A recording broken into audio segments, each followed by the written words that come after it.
पता है तुम्हें, पहली बीवी हूँ मैं। पता है आपको ये बात? पता है ये आपको बात? बाहर पुलिस है। कोई बात नहीं। हाँ, ये मेरी देवरानी और मैं धक्का दे रही हूँ। धक्का नहीं दे रही हैं आप? ये मैं धक्का दे रही हूँ।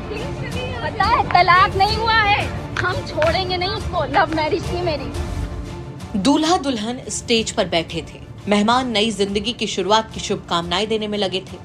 हर तरफ खुशियों का माहौल था, लेकिन तभी शादी की इस चमक दमक के बीच एक ऐसी महिला की एंट्री हुई जिसके एक एक शब्द ने पूरे वलीमा समारोह की खुशियों को सन्नाटे में बदल दिया। महिला स्टेज पर पहुंची, दूसरी दुल्हन के सामने खड़ी हुई और बोली कि जानती हो मुझे, मैं इसकी पहली पत्नी हूँ, मेरा अभी तक तलाक नहीं हुआ। पता है तुम्हें, पहली बीवी हूँ मैं। पता है आपको ये बात? पता है ये आपको बात? पता है तलाक नहीं हुआ है, हम छोड़ेंगे नहीं उसको। लव मैरिज थी मेरी। ये सुनते ही पूरा मैरिज लॉन हैरान रह गया। मेहमान एक दूसरे का चेहरा देखने लगे और देखते ही देखते शादी का जश्न हंगामे में बदल गया। ये पूरा मामला है उत्तर प्रदेश के कानपुर का। आरोप है कि जूही इलाके में रहने वाला आसिफ मोहम्मद, जो कि इंटीरियर डेकोरेटर का काम करता है, अपनी पहली पत्नी से कानूनी रिश्ता खत्म किए बिना दूसरी शादी कर रहा था। इसी दूसरी शादी के वलीमा समारोह में उसकी पहली पत्नी सहाना हसन पुलिस के साथ पहुंच गई और जमकर हंगामा किया। जानकारी के मुताबिक साल 2022 में फेसबुक के जरिए आसिफ और सहाना की दोस्ती हुई थी। धीरे धीरे दोनों के बीच प्यार हुआ और फिर दोनों परिवारों की सहमति से दोनों ने लव मैरिज कर ली। शादी के बाद परिवार की मौजूदगी में वलीमा समारोह भी आयोजित किया गया। शुरुआत में सब कुछ ठीक चल रहा था, लेकिन कुछ समय बाद दोनों के रिश्तों में दरार आने लगी। सहाना का आरोप है कि शादी के करीब 2 साल बाद आसिफ का व्यवहार बदल गया। उसने मारपीट शुरू कर दी और दहेज के लिए प्रताड़ित करने लगा। हालात ऐसे हो गए कि सहाना को मायके लौटना पड़ा। इस बीच उसने अपने पति के खिलाफ मुकदमा दर्ज कराया। वहीं दूसरी ओर आसिफ ने भी अदालत में विदाई का दावा दाखिल कर दिया। ये मामला भी अदालत में चल ही रहा था कि सहाना को एक ऐसी जानकारी मिली जिसने उसे पूरी तरह से चौंका दिया। सहाना का कहना है कि आसिफ के पड़ोसी ने उसे बताया कि आसिफ ने दूसरी शादी कर ली है और चकेरी के चौधरी मैरिज लॉन में 24 तारीख को वलीमा समारोह रखा गया है। ये खबर मिलते ही सहाना ने पुलिस से संपर्क किया और फिर पुलिस के साथ सीधे मैरिज लॉन पहुंच गई।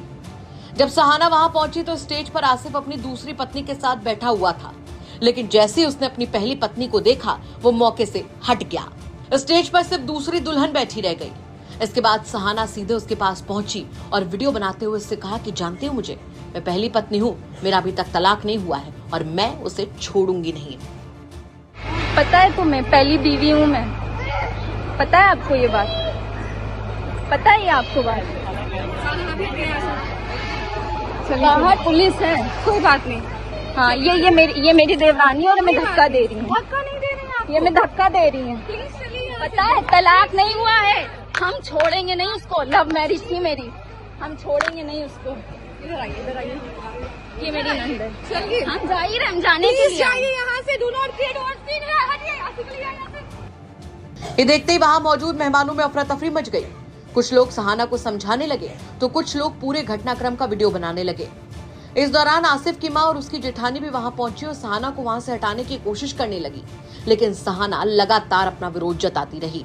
सहाना का आरोप है कि उसकी और आसिफ की शादी पूरी तरह से कानूनी तरीके से हुई थी। शादी के बाद जब पति ने उसके साथ मारपीट और दहेज के लिए प्रताड़ना शुरू की तो उसने कानून का सहारा लिया, लेकिन मामला अदालत में लंबित होने के बावजूद आसिफ ने चुपचाप दूसरी शादी कर ली। सहाना का कहना है कि जब तक उनका तलाक नहीं हुआ तब तक दूसरी शादी करना कानूनन अपराध है और ऐसे में उसके पति के खिलाफ सख्त कार्रवाई होनी चाहिए। विवाद ये है कि मेरी शादी आसिफ अहमद से 2022 को और रुखसती 2024 को हुई थी।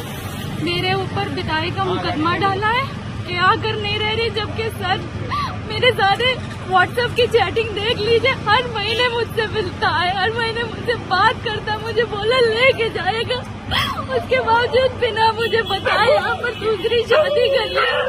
और दूसरी शादी करने के बाद उसने अपने सास ससुर सबसे पूछा, लेकिन सबने कह दिया कि नहीं करी। अभी दुल्हन की बहन भी थी, वो कह रही है 10-10 लोगों के साथ करवाएंगे। मतलब मेरी कोई इज्जत ही नहीं है। हम बिल्कुल पता नहीं क्या है कि मतलब औरत को क्या समझते हैं कि शादी कर ली, लटका है, दूसरी कर ली, फिर कह रहे तीसरी शादी करेंगे। अब उनके परिवार वालों ने क्या जानकारी मिली? परिवार वाले कह रहे हैं कि तुमने भी तो ये सब किया है, तुमको जो करना है मुकदमा करो, ये करो, क्योंकि उनको पता है कि मुकदमे में इतनी जल्दी कुछ नहीं होगा। अच्छा, शादी के बारे में कैसी जानकारी हुई थी आपको? शादी के बारे में जानकारी इनके पड़ोस से पता चला था। इन्होंने अपने परिवार वालों को जिनको यहाँ बुलाया है, उन्हीं में से एक ने हमको यहाँ आने का बताया, आसिफ के दोस्त ने बताया। आसिफ मिला भी आपको? हाँ, आसिफ मिला। क्या कह रहा था? उसने वो थाने में। सहाना ने पुलिस को लिखित शिकायत भी दी है। उसने कहा कि उसके पिता बीमार हैं और चलने फिरने की हालत में नहीं हैं। ऐसे मुश्किल समय में उसे न्याय की उम्मीद है। यानी एक ओर शादी का मंच था तो दूसरी ओर एक पत्नी का दर्द। एक ओर नई जिंदगी की शुरुआत का जश्न मनाया जा रहा था तो दूसरी ओर एक औरत अपने हक और अपने रिश्ते की लड़ाई लड़ रही थी। फिलहाल पुलिस मामले की जांच में जुटी है और सभी की नजर अब आगे होने वाली कानूनी कार्रवाई पर टिकी हुई है। पूरे मामले पर पुलिस का क्या कुछ कहना है वो भी सुनवा देते हैं आपको। देखिए, दिनांक 24/7/26 को थाना चकेरी क्षेत्र चौधरी लॉन में एक पीआरबी को इवेंट्स प्राप्त हुआ कि एक महिला के द्वारा अपने पति के ऊपर दूसरी शादी का आरोप लगाया जा रहा है, जिस पर वहां पर तत्काल मौके पर स्थानीय पुलिस पहुंची और मौके पर यह पाया गया कि वहां पर शादी नहीं, रिसेप्शन चल रहा था। दोनों पक्षों को चौकी पे लाया गया, फिर उनसे वार्ता की गई। उनकी शादी का पूर्व का अपना विवाद था, जबकि यहाँ पे शादी जैसी कोई बात नहीं थी। यहाँ केवल रिसेप्शन का कार्यक्रम चल रहा था। उनको अन्य का निस्तारण हेतु उनको माननीय न्यायालय की उसमें जाने हेतु निर्देशित किया गया। क्या कहेंगे आप इस खबर पर कमेंट करके जरूर बताएं। कानपुर से रंजय सिंह की रिपोर्ट, यूपी तक। पवन जी, एक बात होती है, क्या आपको कभी ऑफर नहीं आया बीजेपी की तरफ से? बहुत बार आया। कैसा आया? क्या ऑफर आया? हमने बताया था राष्ट्रीय अध्यक्ष जी को। आया। किस तरह का ऑफर आया? मतलब सब आया, विधायक मंत्री सब आया। जानते हैं, ये भी घटना बता दें आपको, हम मेरे पिताजी, जैसे मैंने राजनीति शुरुआत की तो मेरे पिताजी कभी नहीं चाहते थे, लेकिन जब मैंने राजनीति में मैं प्रवेश कर गया, लखनऊ डिस्ट्रिक्ट उपाध्यक्ष हो गया, तो ये भी बहुत महत्वपूर्ण घटना है। नेताजी का फैजाबाद आगमन था, तो मैंने कहा कि आपको मेरे घर चलना। कहे हाँ चलेंगे तुम्हारे घर। मैं जेल से छूट के आया था, वही मेरे ऊपर गैंगस्टर और सारे मुकदमे दर्ज हुए थे बहन जी की सरकार में, उसके बाद मैं छूट के आया था। तो मैंने कहा आपको मेरे घर चलना। कहे चलेंगे। नेताजी मेरे घर आए, अंगूरीबाग कॉलोनी में। मेरी माताजी ने खाना बनाया था। नेताजी ने जो मेरी माताजी ने बनाया था, पूड़ी सब्जी, दही कचौड़ी, दही बड़ा जो था सब खाया। नेताजी ने बैठ के पूरा आराम से सब खाया और खाने के बाद कहा कि और कुछ बना है?